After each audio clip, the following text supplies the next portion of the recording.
Hello everyone, we meet again in river engineering class. Now we are in the fourth week. We still talk about the river system, which is river hydrology, and we will talk a bit about the deterministic and stochastic model in this time. But firstly, we will talk about the deterministic model first. Okay, and this time we're going to learn about the deterministic model. Actually, there are two kind of models, mathematical models that will be discussed in this class. First is deterministic model, and the second is the stochastic model. But before we go into that, you need to know that we should consider about this kind of basic theory, yeah, first, because it's very related to the use of the hydrology as a tools in modeling, in analysis, and also in every aspect that were also related to other disciplines.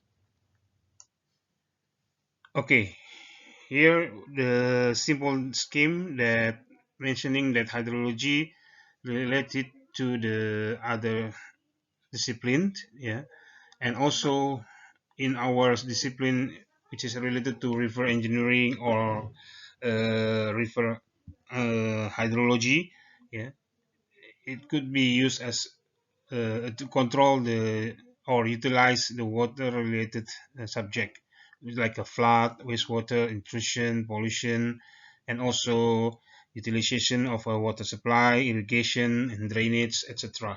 Okay, and in the other way, the hydrology is also a tools that can be used that as basic subject or a basic discussion that can be used for other discipline like geomorphology and environmental engineering, statistics and math, even math, yeah, and also environment related subject. Okay, and this is also uh, that's why we learn also about civil engineering. Okay, and that basically river as the source of water mainly in the urban area or maybe in general in every country that the source of water mainly comes from river. Okay, that's why we need to learn more about the engineering hydrology related to the river engineering.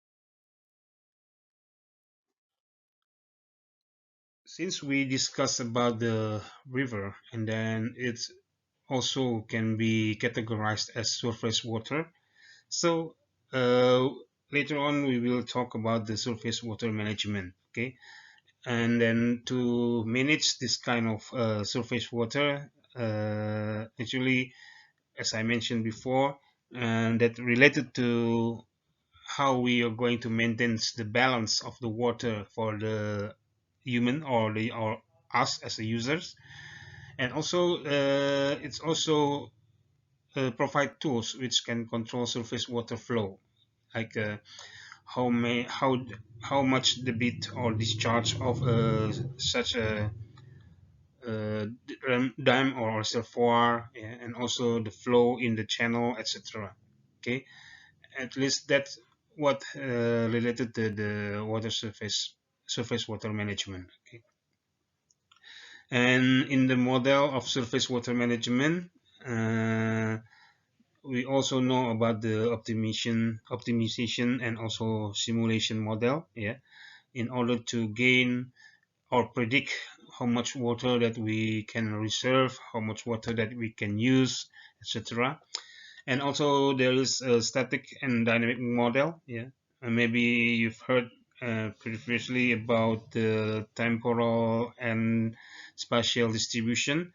Yeah, it's also related to the static data or the model of one place, and also the dynamic model, which is related to the event of occurrence of the rainfall in some area.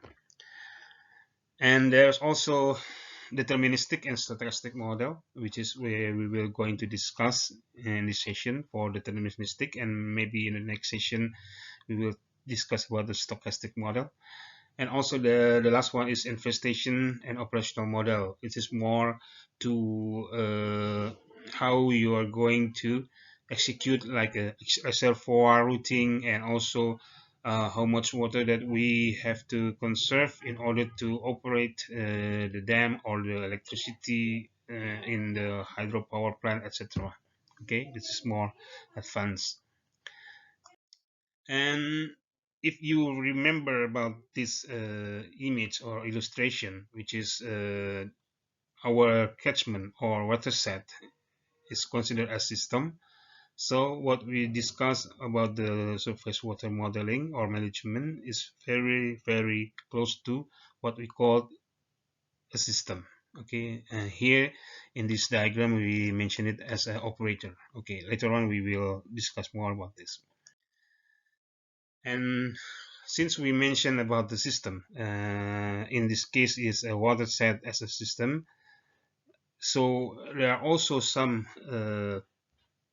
like a breakdown of how to study a system. We may use a system as a field experiment, yeah, which is we can directly measure, do the measurement in the system, yeah, and also we can use a model to representing the system. Okay, and for the model, we also know about the physical model and mathematical model. Maybe some of you already learn or have experience with the physical model and mathematical model. Yeah, and physical model is like you create the channels. Yeah, you create the channel maybe, and the weir, and maybe the reservoir in the scale, in the proper scale of the real condition. And in mathematical model, we also know about like, for example, like rainfall of model. Yeah, that's based on calculation and also based on mathematical software. And in mathematical model, there's also analytic solution and simulation. This is based on the result that we want to obtain. Okay, if you just want to see the process and also the response of the system, you can use the simulation as your option. But if you need a specific calculation or specific measurements, you will go to analytical solution. Again, can you guess what it means by stochastic and deterministic? Yes, please, if you have some wild guess, what it means by model stochastic.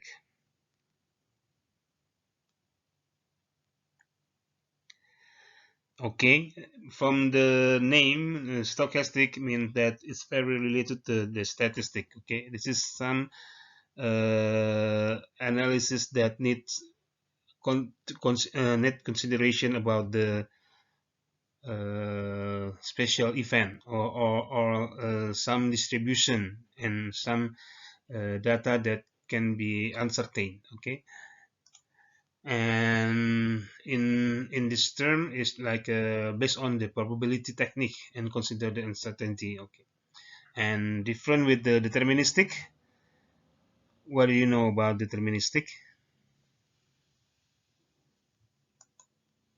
Yeah, deterministic is more quantitative. Okay, it's fixed. Like if we talk about the channel, the dimension, the depth, the length, yeah, the width, and also the discharge, it's all about the fixed number, or it's about the quantitative model. Yeah, you cannot do the some iteration or like probabilistic analysis. Okay, it's not the quantitative model that not considered an event probability. Okay, this is the whole diagram of the system analysis. Yeah, as we see here, we have our watershed as a system. Yeah, they have input and output, and within the system we can calculate or do the deterministic approach and also stochastic approach, which is will be discussed later. And this is what we call like a deterministic. We will learn about how uh, the rainfall data, for example, is distributed in within the catchment, yeah, but in fixed value or in fixed number, and also lumped condition like in spatial variation. Yeah, it's very related to the some place and the characteristic of the place, yeah, and how the system respond to the input that been given, yeah, and produce the specific outputs.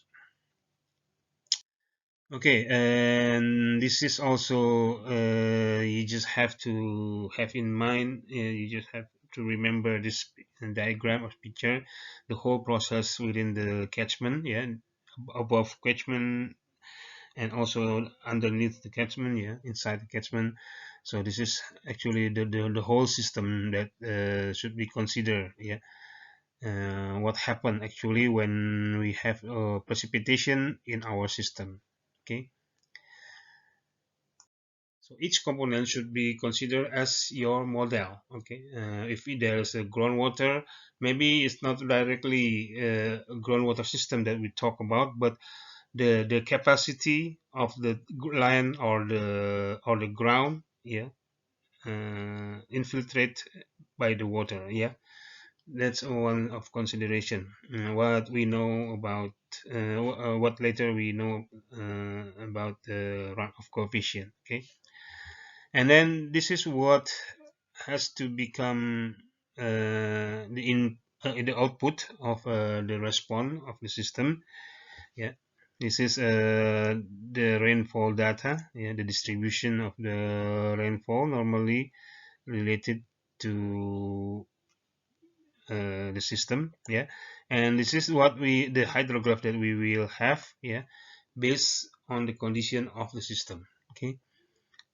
You've learned about the rainfall runoff model. So basically, those are the information of package of the system. Yeah, you have the rainfall data, and also you have the result of the hydrograph, and the model is as a system. Okay,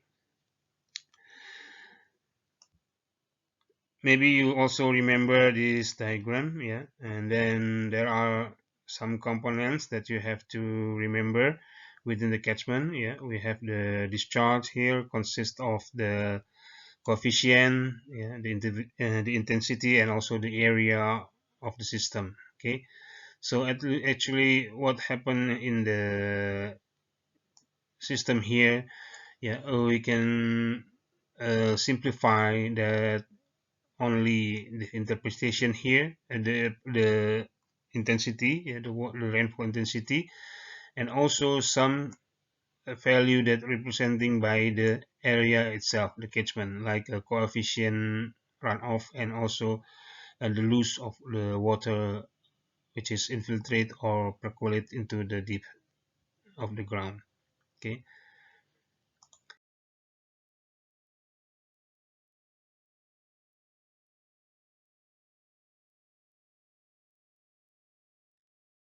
and again, when you have tried the rainfall runoff simulation, yeah, we have these three components here.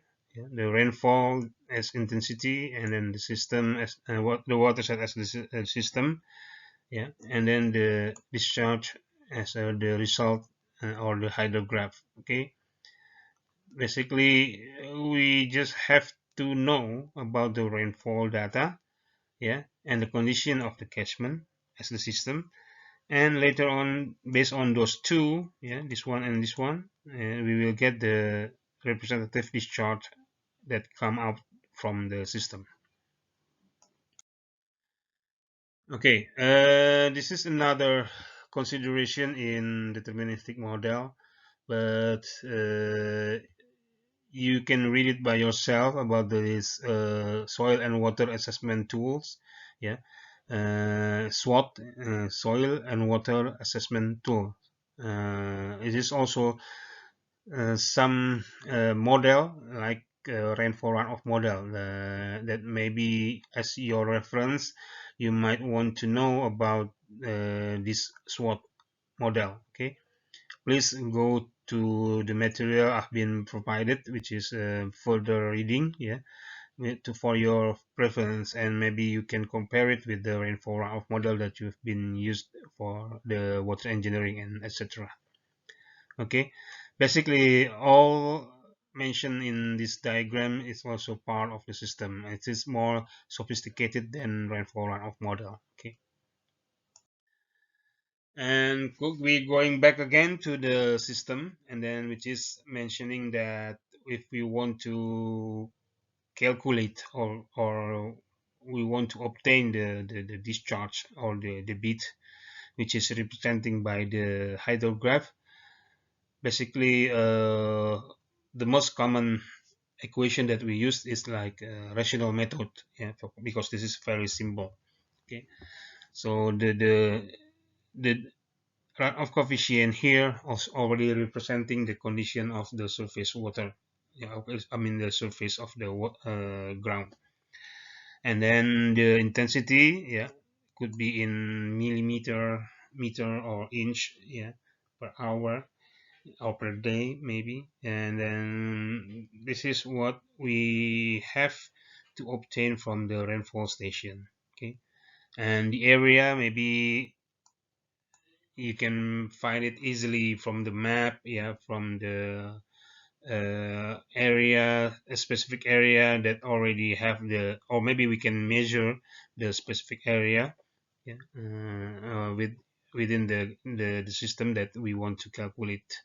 Okay, and also we have no k here, which is a conversion factor for English equation, which is using feet, inch, etc. The consideration is 360. If you use metric, it's 1. Okay, so normally we just use the equation as Q equals to C, I, and A. Yeah, because normally if you use metric, then the K is 1. Okay, this is other some reference that you might see it by yourself. And then once again, we know about this returns period, yeah, of the specific rainfall intensity, and you have to determine first of all the design year of the rainfall that happened in your area. Okay, so actually you can also determine at the beginning about the area that should be considered as your system. Since we talk about the system or the water set or catchment as a system, so we have to classify the runoff coefficient within the catchment. This is basically what been used in general if we using the rational method. Yeah, if we using the QCIA calculation, then the C basically related to this one. Okay, and the range of the runoff coefficient value is really depend on the character of the area measured. Okay, and then there are some classification and differentiation of the character surface and also the description. So within this information that we can obtain in what range actually our area or our water set is. Okay,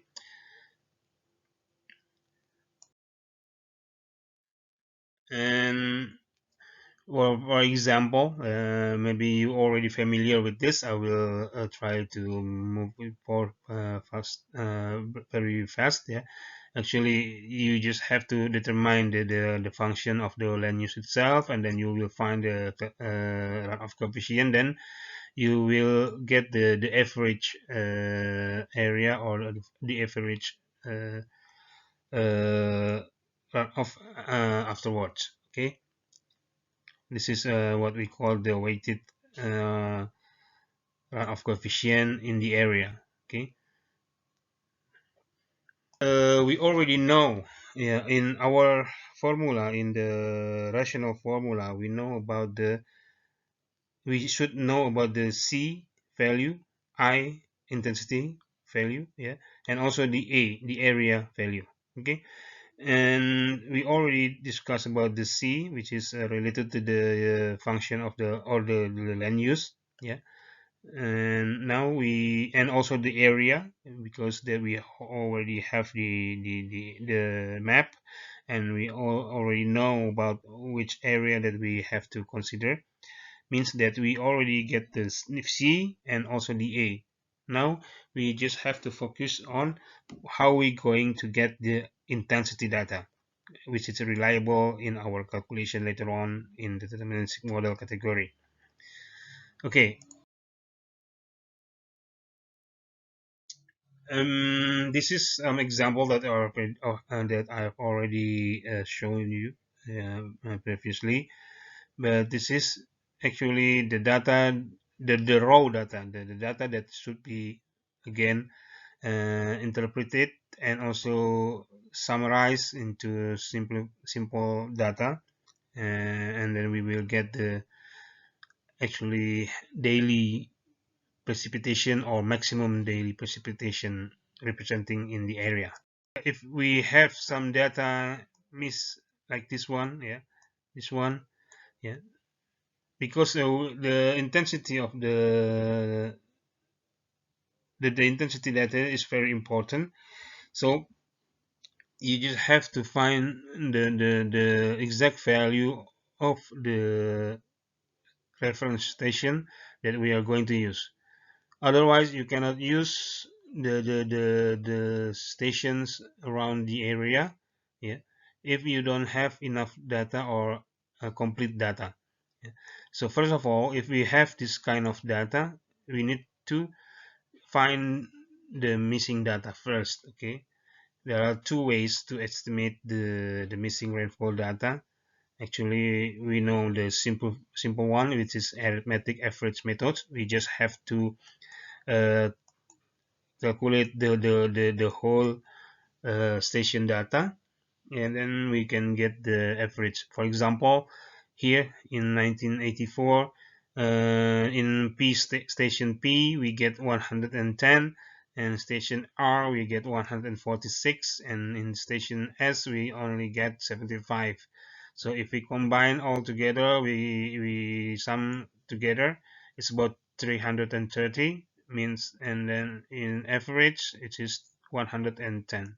Okay, so the value here we will put is about 110, similar to the station P. Okay, and you just have to consider when you do that, just remember that the differentiation is not more than 10% within the surrounding data.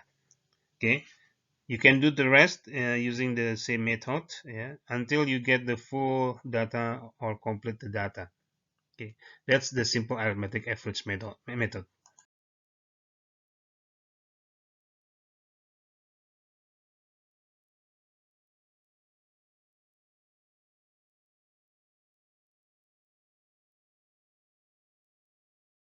And the other one is by weighting the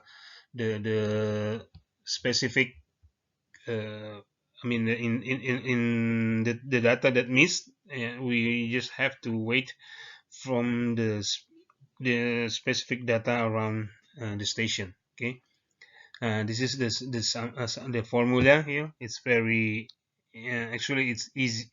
It's not too difficult, but it's not as simple as the arithmetic one. Okay, but this is can resulting in for can be uh, we can get the more accurate data rather than the arithmetic. Okay, so basically this is the calculation here. I can go to the example here. If we have this kind these four stations, yeah, and then there are some record of annual rainfall, yeah. So if we would like to find out the missing data here, so we just do this calculation. This is based on the how many reference station that you have, okay, and then this is at each station that already complete data, yeah. This is just entry the data, the annual rainfall here, yeah, and then this is the specific time that occur that want to be find out, okay. So the result is about 9.2 centimeters, yeah, it's in the range of this as well, yeah. And then we just have to check whether it's more than 10% or not, okay. So actually, if we want to do the interpretation of rainfall data, means that we have to obtain the information in complete one. Yeah, incomplete. I mean, the whole station data should be obtained. Okay, and related to the station, we have some various location of the station in within our catchment. Yeah, for this, there are at least some example here. And there are four examples, which is locating the different situation of a station in the catchment. Okay, this is there are two stations inside the catchment and one outside. Yeah, there are many stations in the catchment. There are also one outside, and all the stations are in the catchment. Yeah, and also all the station is are outside the catchment. Okay, this is some various or possibility of the condition of the station in our system. Okay, and based on this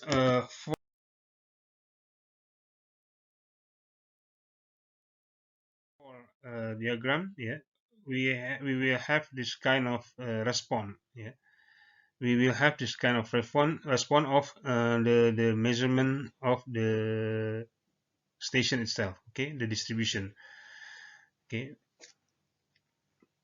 the effect of a location of the rainfall station will be shown like this. Yeah, if we think that they have same precipitation, if we have data, yeah, one outside the area and the other rest inside, yeah, it's easier for us that the distribution of the data will be relatively consistent with the other. But if we have uh, some distribution again, yeah, if you remember of you can find out the diagram before. This is what our distribution data, that if we have uh, several stations within the catchment, and this is what we have if we don't have enough station within our catchment. So actually this is not too good. Yeah, this one is not too good. It's very weak data actually. We only have several information about the data, even though the distribution is still in the close to the line. Yeah, okay.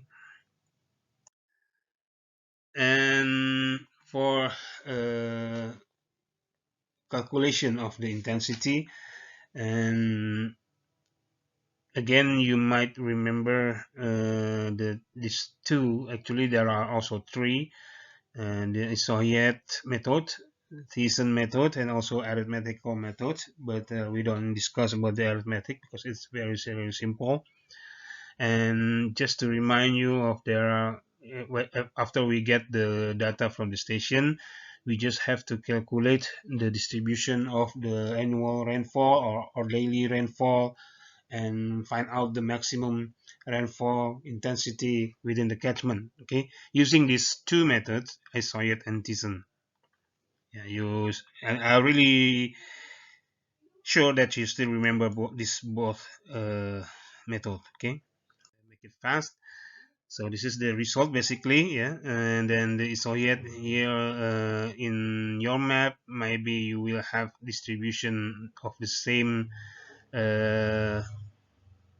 same height of precipitation in your catchment or in your area. And if you're using the Thyssen, you might find out that really specific station that have influence into your catchment based on the area, the percentage, and then you might find the weighted uh, the weighted precipitation within the catchment. Okay, after you get the data using the isolate or the decent or maybe just arithmetic approach, then you will get actually distribution of rainfall within times. This is what we call the histogram or hydrograph. Yeah, histogram or hydrograph is representing the rainfall intensity over time. Okay, so if you familiar with the hydrograph, I mean it's only representing the duration in 1 hour. The distribution is about 0.5. Yeah, this is about this the second duration, and then this is the third duration, etc. Yeah, so basically it's divided into hours, into time to time. Okay, but in average, yeah, if you consider and the accumulation, so the diagram or later on your hydrograph will resulting into smoother lines like this one. Okay, this is the difference between hydrograph and hydrograph later on. And below here you might find some variation of hydrograph, yeah, or histogram. In Of course, it really depend on the occasion or the event of the rainfall. Yeah. Okay, I think you will understand if you find this kind of diagram. Yeah, means that over time here you have the intensity that occur, yeah, over time. So for example, this is in minutes. Yeah, okay, maybe this is the first minute. Okay, this is second minute, or maybe in 15 minutes, 30 minutes, 45 minutes, in 1 hour, 1 hour and 15, etc. So it's this representing the same delta time. Okay, the rest of the diagram is also the same. Okay, you also remember what happened when you try to run the rainfall runoff model. Yeah, the upper part you will find the rainfall distribution along the period. Yeah, in here along the period. Yeah, and what the system respond as a hydrograph. Yeah, and all the rainfall depth. Yeah, in the system. Okay, like this one graphic. Okay, and this is also representing the rainfall distribution, but using the SGS. SGS means like soil conservation services in US. That also we use it for reference in runoff coefficient. Yeah, but the approach is a bit different than rational method. But actually, this is only illustrate that the result of the system response is about the same with the rational one. Okay, and if we already manage the return periods that we want to consider as our case, for example, like 2 years return period, 10 years, even, or maybe 50 or even a 100 years. Later on, the IDF curve will representing each of the event, yeah, of the return period, and then this is what we are going to use as a intensity based on the duration, yeah, and the time of travel or time of concentration of the water in our system. For example, later on when we know that we have slope like this in our system, yeah, and then we calculate the travel time of the water in the system. For example, the longest river has the travel time about 200 minutes, maybe, for example. Yeah. Then from this graphic, and then we want to consider about the 10 years return period, then you will take the yellow graph here, yeah, and with it with the duration of 200 minutes, then you will get about something like this. Sorry for the lines, about 25 millimeter per hour. Okay, that's your intensity, the possible intensity that you will have if you have the longest slope, or sorry, the longest river. Okay, if you have a shorter time, of course, you will find the higher value of the intensity. Okay, and again, we already discussed about the components in the rational method, which is C, of coefficient, I, intensity, and also A, the area. Then this is just to remind you again about the area, yeah, because we already talked about the intensity. I think you still remember how to make your boundary, and then you just have to check and recheck the area again, because it's really depending on the system, and that maybe just to make sure there is no water came up from outside the boundary here. Okay, if you have the case in urban area, it's quite difficult when you don't see clearly the contour. Yeah, the contour you cannot see it clearly. But if there is a road, maybe under the road or beneath the road, there is some culvert here that flows water from this part to inside your area. So you just have to consider about the widen the area of the your system again. Okay, this is just to remind you that again in watershed related to the area you have to consider. Why? Because it's very related to the process or the development of the area itself. Okay, if we calculate the data based on few years ago, maybe like about 40 years ago or 30 years ago, maybe we deal with the different kind of information of catchment. Yeah, normally you might find the C here. What do you think? Is this higher or lower compared to recent situation? Okay, for you who answer it is lower C, yeah? Not the CN, but the C. Yeah, means that if we have recently the coefficient of our land use in Jakarta, for example, 0.8 or 85. So I think you will consider about the 40 or 30 years ago, it's lower. Okay, or maybe it's just still zero point 0.6, yeah, something like that. Okay, but now it's already changed more to developed area. And then this is another example. You realize which area it is? Yes. Okay, this is a Chiliwung water set. Yeah. That actually is combined with the rest, yeah, of the area. And this is what happened from time to time. Yeah. You may see this is start from about 83, something like that. Yeah.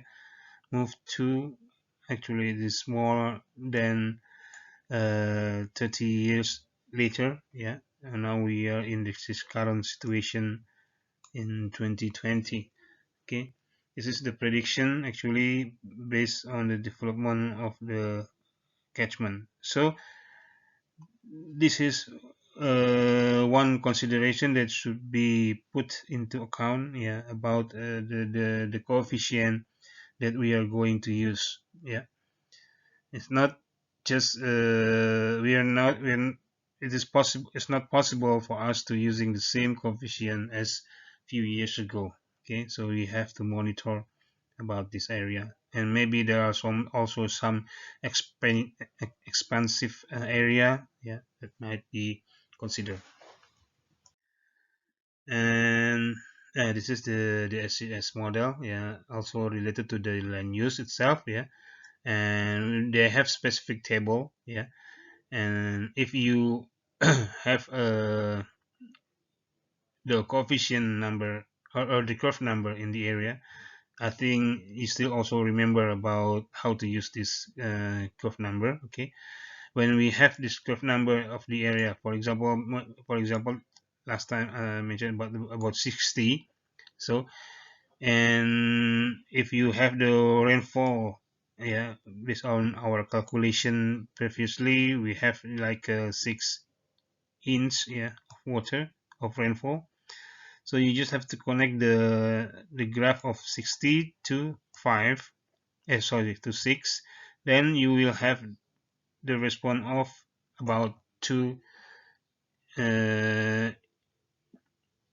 inch, yeah, of the runoff. Yeah, this is another information that you use for the SGS model. Okay, and there's also some calculation if you want to calculate manually, but using this graph can also be considered as your reference. Yeah, but still it should be updated from time to time to get more related situation. Okay, this is another information about how you going to characterize your area using the soil group classification. It is the same like SES, yeah. And this is the distribution of curve number based on the use or of the land in your area. Yeah, it is the same with the almost the same like the coefficient runoff with using the rational formula. But for the SCS, we're using different kind of calculation of discharge. Okay, now we going to try to simulate the simple calculation of the runoff, because actually we want to calculate the hydrograph. Yeah, we want to know about the hydrograph.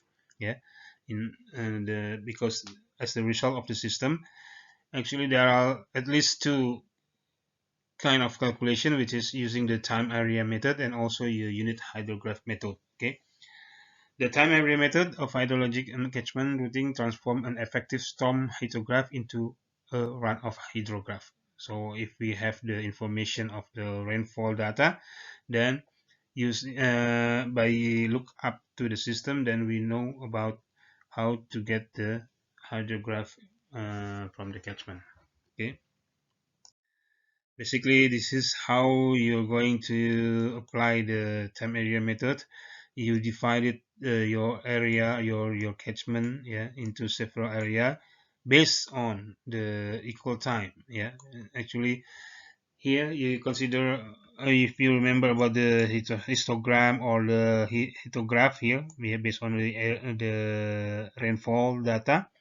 Yeah, and also you will get the area with specific rainfall data here, like a P1 here, yeah, for example, and also the sorry, P1 is here because this is in not in that order, yeah.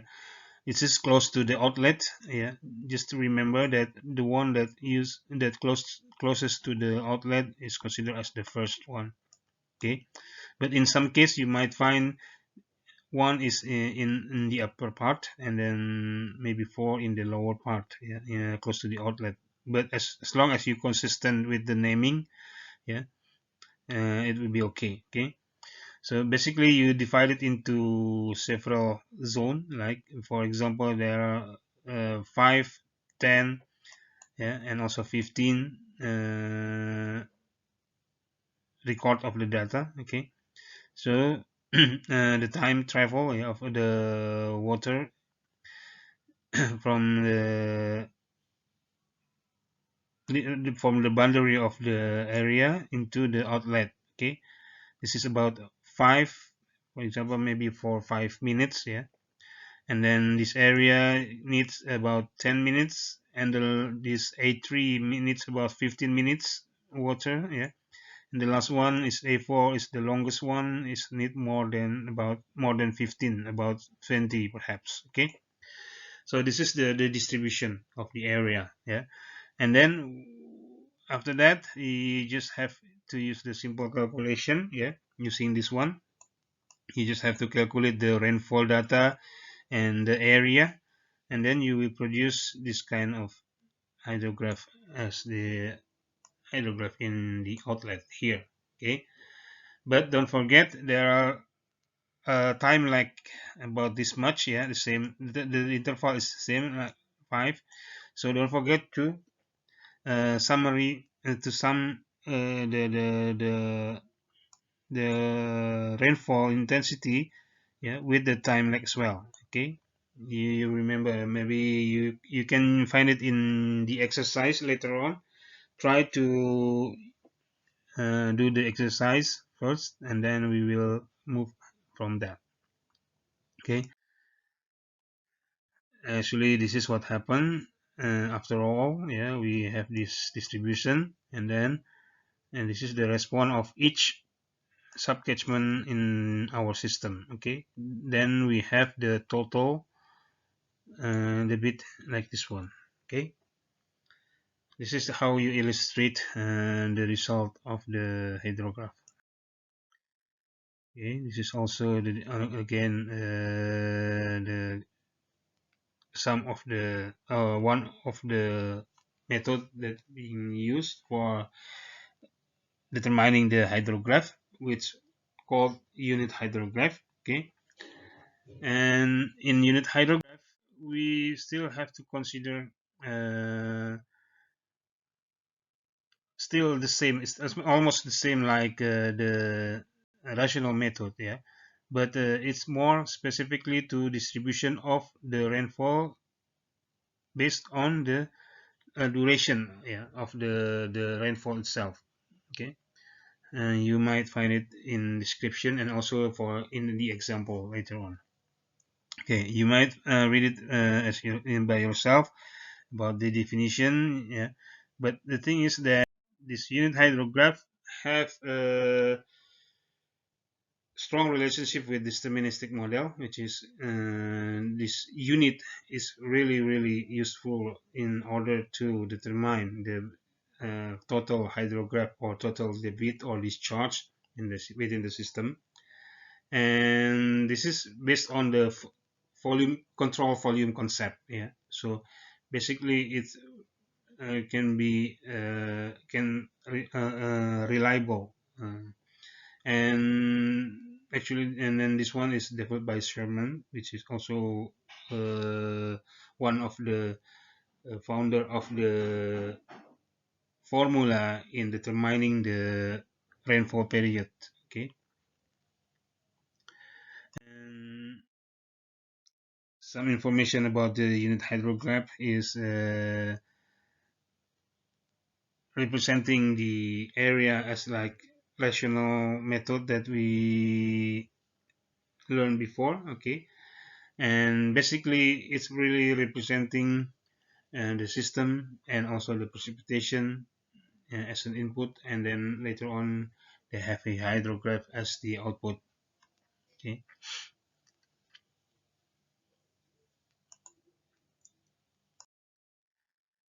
and some assumption of the hydrographs is that the effective rainfall with a constant intensity, yeah, so means that there's no significant changes in water in rainfall record. Yeah, and it distributes uniformly in the water set means that the distribution of water of the rainfall is almost the same in the area, and duration of the dry run resulted from effective rainfall, its certain duration is constant. So means that the duration is quite constant, like for like a time area method is like every 5 minutes or maybe 10 minutes, and in the same interval. Okay, and uh, this is also assumption about the axis of direct runoff. Yeah, the same flood duration is linear. Yeah, and then that's why when you have the result of hydrograph later on, yeah, you will get the same axis direct runoff, yeah, for each either hydrograph that obtained. And for certain watershed, hydrograph resulted from effective rainfall distributed watershed characteristic as time invariant.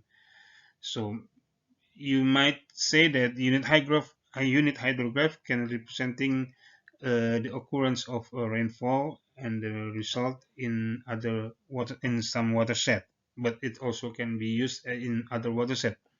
But it still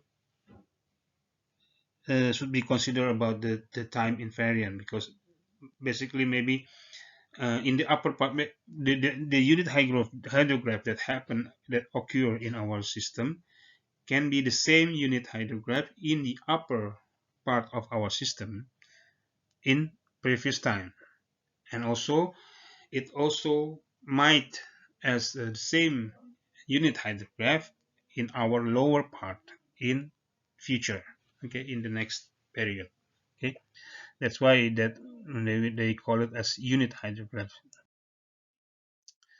And the unit hydrograph is also generated from the SGS system, yeah, but basically it's also representing the value of the rainfall intensity and also the debit or the discharge. Okay, this is some example here or some calculation that can be used, or break down how the debit or the discharge is generated. Okay, but we will skip it later. I mean, the detail is not in this part.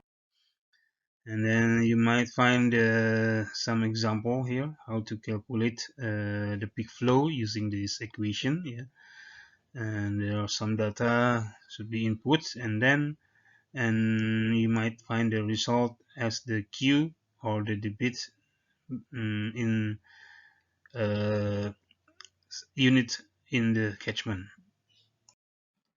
This is another or continuation of the calculation. That's what we call the unit hydrograph as considered as this one. Yeah, they have a starting point as a 0, the peak point as some value here, and end point at some value within the specific time. Okay, this is what we call as a unit hydrograph as a whole. Okay, so it has to be a starting point, peak, and also the end point. This is the what the calculation say about the time, the endpoint, in how much, in how for how long, yeah, and also the peak time here, yeah, this one, the peak time, okay, but the value of the peak time is really depend on the previous calculation. Okay, so we just jump into this part, and this is about the direct run of hydrograph. You may read it later on, but the thing is that from time to time, yeah, from the occurrence of the rainfall in some periods, yeah, for example, here you might find it in the example here, yeah, the event of the rainfall is happen in 3 hours, yeah, distribute the bit or the discharge like this one, yeah, for each period, and then you just have to uh, calculate, yeah, the total direct runoff or the hydrograph, the final hydrograph. Yeah, this is the result here. and then you plot the occurrence of the unit hydrograph, yeah, from the data. Yeah. This is how you calculate it from the time difference or the time interval, and then the value. Yeah. And then also it happens for every single occurrence of the rainfall. This is what I mentioned about the lag. You have to give some interval as well from the first occurrence into the second one. Okay, and also the third one, you just have to put another interval, blank interval here. Yeah. So because it is occurs in the same period, yeah. So the data should be representing the same period as well. Okay. Now then later on, you just have to calculate in total about the value of each occurrence of the rainfall distribution. Okay, so in total here you might find your hydrograph like this, yeah, for each area, and then in total as representing in the graph number 4 here. Okay, and you might try to find the exercise in files section. Please try those two exercise, which is related to the time area method and also the unit hydrograph method, in order to calculate the debit or the discharge response from the rainfall intensity happen in your system or in your watershed. Okay, happy learning, and don't forget to try doing the exercise. It's not the obligation, but please do so. And also maybe you want to look up to the rainfall model as well, again to refreshing you in how you calculate the hydrograph using that model. Okay, see you in the next session, and stay healthy, stay safe, stay at home. Bye.